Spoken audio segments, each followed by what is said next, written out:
The United States National Do Not Call Registry. Explained by Pickle.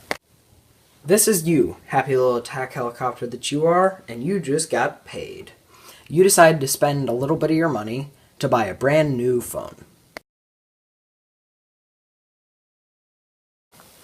Now this phone, it's hooked up to a magical line. The line means that you can use the phone to call anyone at any time that you want, but it comes with a price. It also means that anyone who wants to call you can do so at any time. Politicians, debt collectors, charities, your government, vacuum cleaner salesmen, anybody can call you. And they all want your money.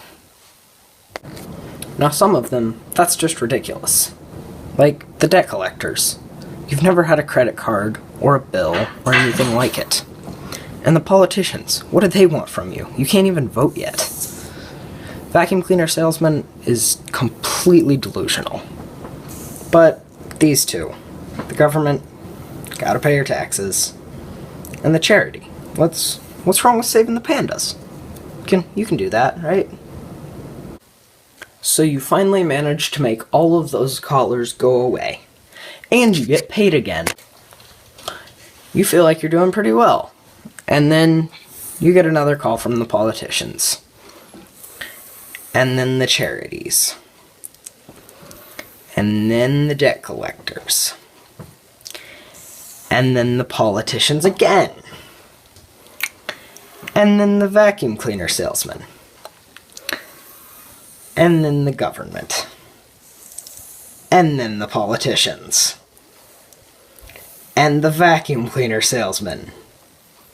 And, sure, why not? Throw another debt collection call onto the pile. You're getting kind of fed up with this, so you decide to sign up for that do not call list that you always hear people talk about. So you ring up a division of that government, and eventually, after a little while on the phone, you finally get a guy that says he's going to put your name on the do not call registry.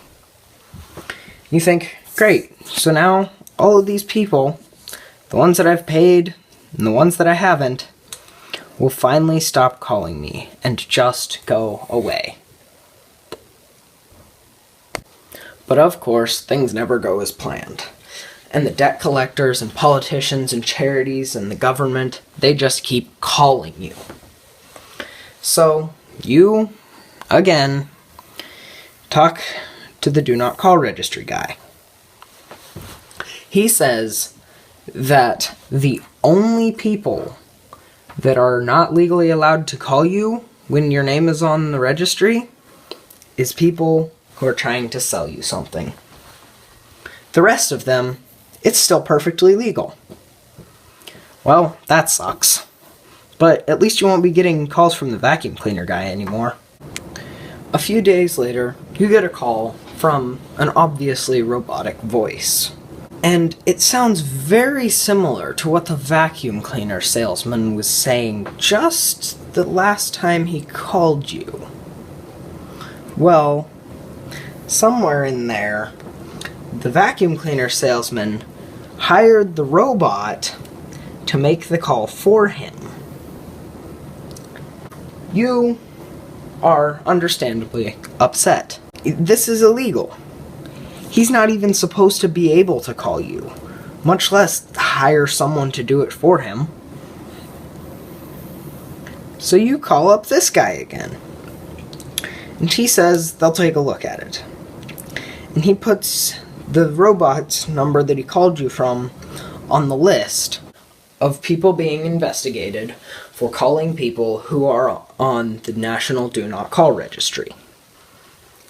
And a little while later, you hear they couldn't find anyone responsible.